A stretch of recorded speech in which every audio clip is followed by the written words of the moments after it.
და კიდევ ერთი საპროტესტო აქცია თბილისში ხელახალ არჩევნებს ქვეყნის ევროპულ გზაზე დაბრუნებაზე დაკავებული დემონსტრანტების გათავისუფლებას ითხოვენ მეწარმეებიც. ისინი ამ წუთებში უზნაძის ქუჩაზე აწარმოების საქართველოს ოფისთან არიან შეკრებილები. ნანუკა მაღლაკელიძე ჩაგვერთვება პირდაპირ ეთერში ადგილიდან გისმენთ.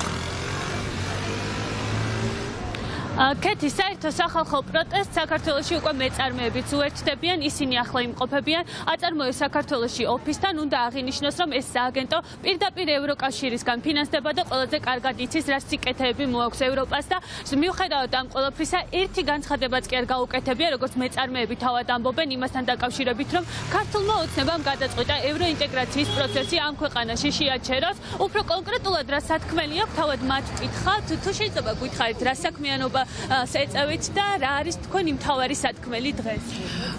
ჩვენ ვართ მცირე მეწარმეები წარმოდგენილი, ჩვენ გაცილებით მეტნი ვართ, ვიდრე ახლა აქ ვდგავართ, მაგრამ ველოდებით აუცილებლად ჯერა რომ შემოგვიერთდებიან ჩვენი ქართველი მეწარმეები.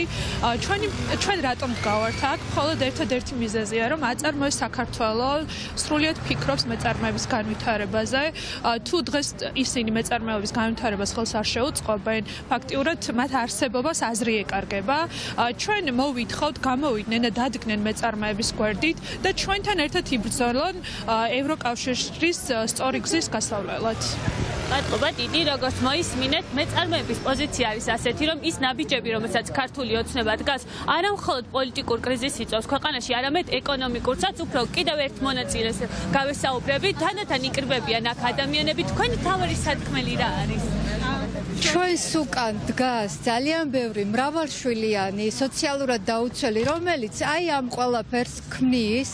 დღეს ძალიან განვითარებულია, განსაკუთრებით ბოლო დროს, როცა ჩვენ ევროპულ გზას დავადექით, ძალიან განვითარდა ხელნაკეთი ნივთები, ქართული საწარმოები დააფუძნდა და ეს არის აუცილებელი, რომ განვითარება მოყვეს და ევროპულ გზას ხელი შეუწყოს იმ ყველაფერს, რასაც ეს ადამიანები ქმნიან და რასაც ჩვენ ქმნით. ეს არის აუცილებელი და რაღაცა ის ჩოჩქოლი მოხდა, როგორც ჩანს უკმაყოფილება გამოთქვეს, თუმცა ჩვენც ძალიან დიდი უკმაყოფილება გვაქვს და ზუსტად იმიტომ შევიკრიბეთ აქ, რომ მოგვაქციო ყურადღება იმ ადამიანებს. ოფსკროლის პირას არის ქართული მეწარმოება. ადამიანებმა ზოგი სტარტაპერია, აგერ ჩვენ ახლა შეუერთდებით და ძალიან დიდი შრომა და ენერგია ჩადეს, რომელიც ფაქტობრივად წყალში გვეყრება იმის გამო, რომ ჩვენმა მთავრობამ არა ლეგიტიმურმა არ ვაღიარებ არასდროს ამ მთავრობას და ასევე მეთანხმებით გოგოებო, მე მგონი, რომელმაც მიიტაცა არჩევნები, აი ამ ჩიხში შეგვიყვანა. ვართ პოლიტიკურ ჩიხში და გველოდება ძალიან დიდი ეკონომიკური ჩიხი, რომელიც არის სრული კრახი საქართველოსთვის. მადლობ. თქვენ უკვე უსმენთ, ერთადერთი მთავარი სათქმელი არის ის, რომ პოლიტიკურ ჩიხს ამ ქვეყანაში დაემატება ეკონომიკური ჩიხიც, ამას ამბობენ მეწარმეები, მცირე ბიზნესის წარმომადგენლები. გითხარით თქვენ, ან ელოდებით, რომ სააგენტოდან ვინმე გამოგეხმაურებათ, გააქვთ ამის მოლოდინი? მოლოდინი უფრო სურვილი მექნებოდა, რომ შეგვეხმიანოს ვინმე და პასუხი გაგცეს, რადგან მოლოდინი უფრო მქონდა, რომ ამ ორი კვირის განმავლობაში, როდესაც ამ მოვლენებს უყურებთ და ადამიანებს ქუჩიდან აპატიმრებენ, სცემენ, აშინებენ და ასე შემდეგ, ისეთმა უწყობამ, როგორც აწარმოეს საქართველოს, ალბათ სასურველი იქნებოდა, რომ საჯაროდ გაეკეთებინა გარკვეული ტიპის განცხადება, რომ ხარს გვიჭერს და ქართველი ხალხის გვერდითაა. თავარი სათქმელი რა გაქვთ დღეს ქვეყანაში, რა მოთხოვნა გაქვთ კონკრეტულად?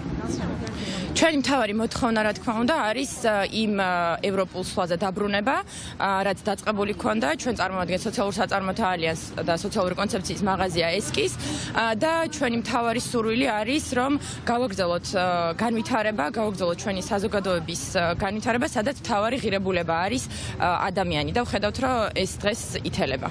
მადლობ, დიდი მადლობა. თქვენ უსმენთ მეწარმეებს, ისინი ახლა თანდათან იკრიბებიან სააგენტოს ოფისთან, როგორც უკვე მოისმინეთ, ერთ-ერთი მოთხოვნა არის, რომ სააგენტოდან უკაცრავად ესაუბრონ მათ და გასცენ პასუხი, რატომ არ აკეთებენ არანაირ კომენტარს. ისინი აქ გარკვეულ დროით დარჩებიან და შემდეგ უკვე მსვლელობით გადაინაცვლებენ რუსთაველზე, სადაც სტარტაპერების აქცია შეუერთდებიან.